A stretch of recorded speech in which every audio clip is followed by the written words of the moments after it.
You're not stuck because you're bad. You're stuck because you think you already know. Think about the last time you failed at something important. A deal you almost closed. A skill you practiced for years. A relationship you thought you understood. It didn't collapse because you lacked ability. It collapsed because in one quiet moment, you stopped listening. You stopped asking. You assumed. Modern life rewards confidence, but there's a hidden cost no one warns you about. The moment you believe you've figured it out is the exact moment your growth quietly dies. And the samurai knew this long before we did. The real conflict of modern life isn't ignorance, it's premature certainty. At the beginning, learning feels alive. You observe, you ask questions, you listen carefully because you know you don't know. Then something shifts. You gain experience. People start calling you good. Results appear. And slowly, without noticing, your mind closes its doors. You stop asking beginner questions. You stop hearing feedback as information, only as noise. You don't look anymore. You assume. This is where most people plateau. Not because learning becomes harder, but because humility becomes uncomfortable. Psychology calls this overconfidence bias. Philosophy calls it arrogance. The samurai called it something more precise, the loss of Shoshin, the beginner's mind. In Japanese tradition, Shoshin does not mean being unskilled. It means approaching each moment as if nothing is guaranteed, as if your previous victories cannot protect you now. A master swordsman knew something modern culture forgets. Technique does not die from lack of practice, it dies from lack of humility. That is why true masters trained basic movements long after students believed they had outgrown them. Not because the basics were weak, but because the ego is. The modern world teaches the opposite lesson. We are told to brand ourselves as experts, to speak confidently, to defend our opinions, to react quickly. But speed without openness creates blindness. The faster you react, the less you see. And once you stop seeing, learning becomes impossible. This is the hidden tragedy behind many stalled careers, broken relationships, and wasted potential. People don't fail because they don't know enough. They fail because they no longer question what they think they know. Shoshin is not about going backward. It is about reopening a door you accidentally locked. A door that allows you to ask, to listen, to learn again. And the moment you reopen that door, everything changes. But first, you must face the loop that keeps it shut. The loop always begins quietly. Nothing dramatic happens at first. No explosion, no warning sign. Just a familiar situation. A conversation you've had many times. A task you've done before. A problem you believe you already understand. Your body relaxes, but your attention disappears. This is the first trigger. Because when the mind says, "I know this," it stops listening. You interrupt before the other person finishes. You skim instead of reading. You act before checking. Not out of arrogance, but comfort. Confidence feels safe. Curiosity feels slow. And modern life rewards speed. So you react. You choose quickly. You speak quickly. You decide without hesitation. For a moment, everything feels under control. Until it doesn't. A small detail is missed. A tone is misread. A condition changes, but you don't notice. And suddenly, the result doesn't match your expectation. Confusion appears. Your heart rate rises. Your mind tightens. Why isn't this working? I've done this before. This is where panic enters. Not loud panic, but subtle panic. You don't slow down, you double down. You push harder with the same assumptions. You repeat the same approach, faster. This is the trap. The samurai understood that panic is not fear. Panic is the refusal to become a beginner again. Because becoming a beginner feels like losing status. It feels like admitting weakness. It feels like stepping down. So instead of asking a simple question, you defend your position. Instead of observing, you explain. Instead of listening, you justify. And the loop tightens. Trigger, assumption, reaction, error, self-blame, more reaction. This is why intelligent people get stuck longer than beginners. Beginners expect to be wrong. Experts feel betrayed when they are. And the deeper your identity is tied to being good, the more painful it becomes to say, "I don't know." The samurai broke this loop differently. At the first sign of disturbance, they returned to basics, not technique, but attention. They slowed the mind before slowing the body, because they knew something most people learn too late. You are not trapped by lack of skill. You are trapped by the moment you stopped asking. At some point, something breaks.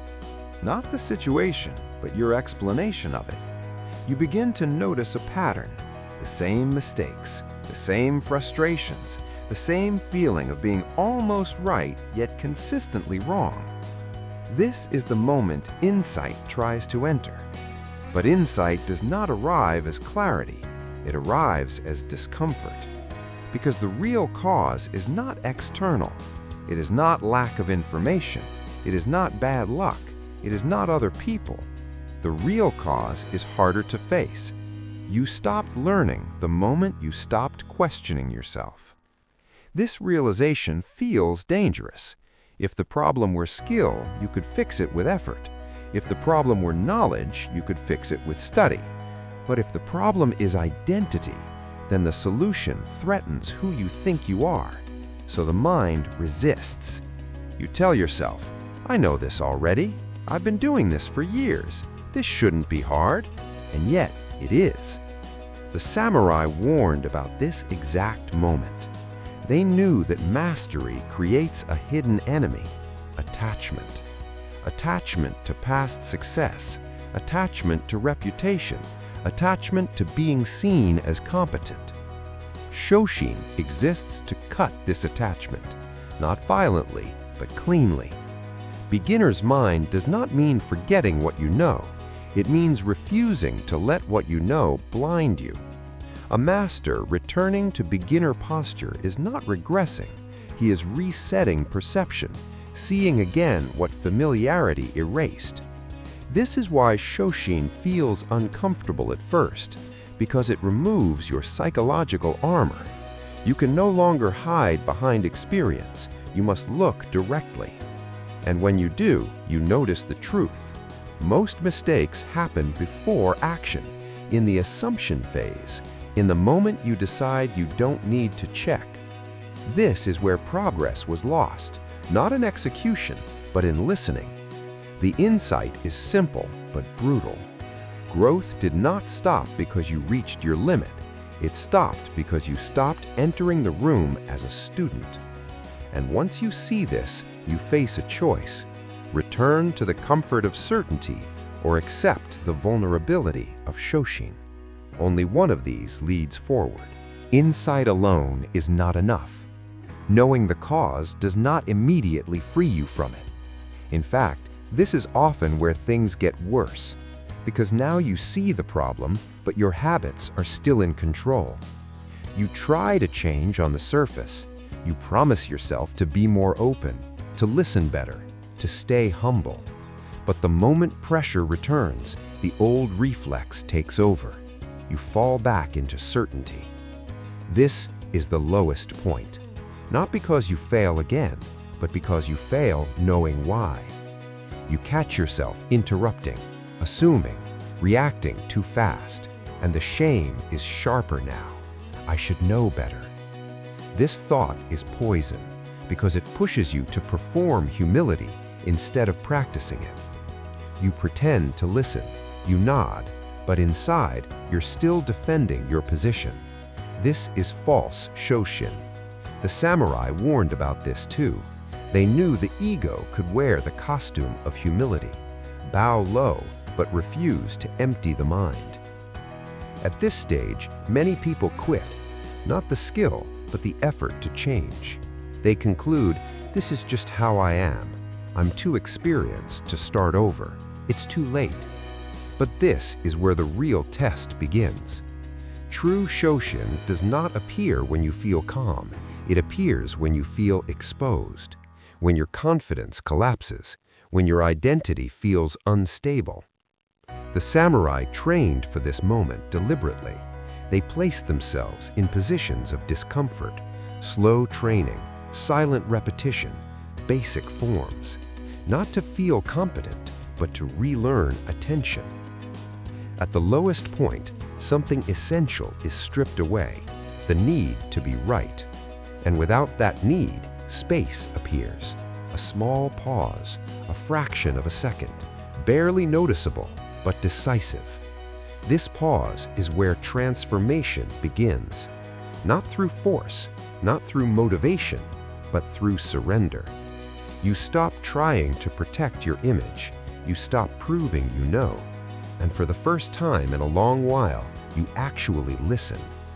This is the breaking point, and also the doorway. The shift does not arrive with confidence. It arrives with silence. Not external silence, but the silence of no longer needing to answer immediately. A question is asked, a situation changes, and this time you do not rush to respond. You pause. That pause feels uncomfortable at first, almost like weakness. But inside that pause, something important happens. Your attention returns. This is the first correct use of Shoshin, not as a philosophy, but as a behavior. You ask a simple question, not a clever one, not a strategic one, a beginner's question. What am I missing? What has changed? Can you explain that again? The samurai practiced this kind of pause deliberately. Before striking, they observed breath. Before moving, they emptied intention, not to hesitate, but to see clearly. Because clarity does not come from speed, it comes from openness. In this moment, your body softens, your mind stops defending. You are no longer trying to protect your expertise. You are trying to understand. And understanding changes everything. Details reappear. Signals become visible. People respond differently. Not because you became smarter, but because you became present. This is why Shoshin is often misunderstood. People think it means staying ignorant. In reality, it means staying available. Available to correction. Available to surprise. Available to learning. The samurai did not abandon mastery to practice Shoshin. They used Shoshin to protect mastery from decay. Because without beginner's mind, skill becomes rigid, and rigidity breaks under pressure. The shift is subtle, but permanent. Once you experience this pause, you realize the truth. Progress was never blocked by lack of ability. It was blocked by the fear of becoming a beginner again. And now, that fear has lost its power. You don't need to prove anything. You only need to keep the door open. What happens when the loss of beginner's mind is no longer personal, but cultural? To see the difference, look at how societies train competence. In traditional Japanese disciplines, martial arts, calligraphy, tea ceremony, the student never graduates from basics. Even masters return to foundational forms, not to improve technique, but to preserve perception. The culture understood a simple truth. When certainty hardens, awareness fades. Shoshin was not treated as a personality trait. It was treated as a safeguard against arrogance, against decay, against the illusion that the past guarantees the future. Now compare this with modern performance-driven cultures. In many Western systems, speed is rewarded over depth, confidence over curiosity, opinion over observation. From classrooms to boardrooms, people are trained to speak quickly, to defend their stance, to signal expertise. Pausing is mistaken for weakness. Asking basic questions is mistaken for incompetence. So people learn to hide their uncertainty. This creates a collective pattern. Organizations stop listening to warning signs. Leaders stop questioning assumptions. Teams repeat strategies that once worked long after conditions change.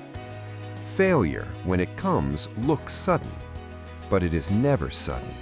It is the result of thousands of ignored signals. The samurai would recognize this immediately. They knew that defeat rarely comes from a stronger opponent. It comes from blindness. And blindness spreads faster in groups than in individuals. When no one wants to look like a beginner, everyone pretends to know.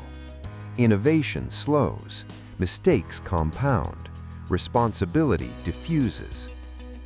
On a societal level, the loss of Shoshin creates rigid systems that react aggressively to criticism, that double down instead of reflect, that mistake confidence for truth. This is why cultures collapse not at their weakest, but at their most certain. History repeats this lesson relentlessly. Empires fall not because they lack power, but because they stop learning. The samurai ethos offers a quiet counterexample: strength with humility, skill with openness, authority without attachment. Shoshin, applied collectively, creates resilience, because a society that can ask beginner questions can adapt, but a society that confuses expertise with infallibility cannot. The lesson is uncomfortable but essential. The same mindset that stalls a person can stall an entire civilization, and the antidote is the same. Reopen the door, return to listening, stay teachable, especially when you are strong. Shoshin becomes powerful only when it is practiced, not as a belief, not as a mindset you admire, but as a daily behavior. The samurai did not wait for moments of crisis to return to beginner's mind. They trained it into ordinary life. You can do the same without changing your schedule, your career, or your identity. The method is simple. It is called the beginner question. Once per day, in any situation that matters, ask one question you would only ask if you were new. Not to appear smart, not to challenge others, to understand. The question itself is less important than the posture behind it. Examples: what am I assuming here? What would I notice if I had no experience? What might a beginner see that I'm ignoring? What changed since the last time this worked? At first, this will feel inefficient. You will feel slower, less certain, exposed. This is the cost of reopening the door. But something else begins to happen. You start noticing details earlier. You catch mistakes before they grow. You respond instead of react. This is how the future changes, quietly. Shoshin does not create dramatic breakthroughs. It prevents silent decay. Over time, the beginner question rewires your relationship with pressure. Instead of tightening under stress, your mind opens. Instead of defending past success, you adapt. This is why long-term mastery belongs not to the most talented, but to the most teachable. The samurai understood that survival depended on this. A warrior who could not question his assumptions would die quickly. Modern life is less violent, but no less unforgiving. Careers end, relationships fracture, relevance disappears, not because people stop trying, but because they stop learning. The future belongs to those who keep entering each moment as students, not naive students, disciplined ones. Shoshin is not about starting over. It is about never closing the beginning. You were never stuck because you lacked talent. You were stuck because at some point you stopped arriving as a beginner. The samurai never confused mastery with certainty. They knew the greatest threat was not the enemy, but the moment the mind closed. Shoshin is not about lowering yourself. It is about freeing yourself, freeing your attention, freeing your learning, freeing your future. Every time you assume you already know, a door quietly closes.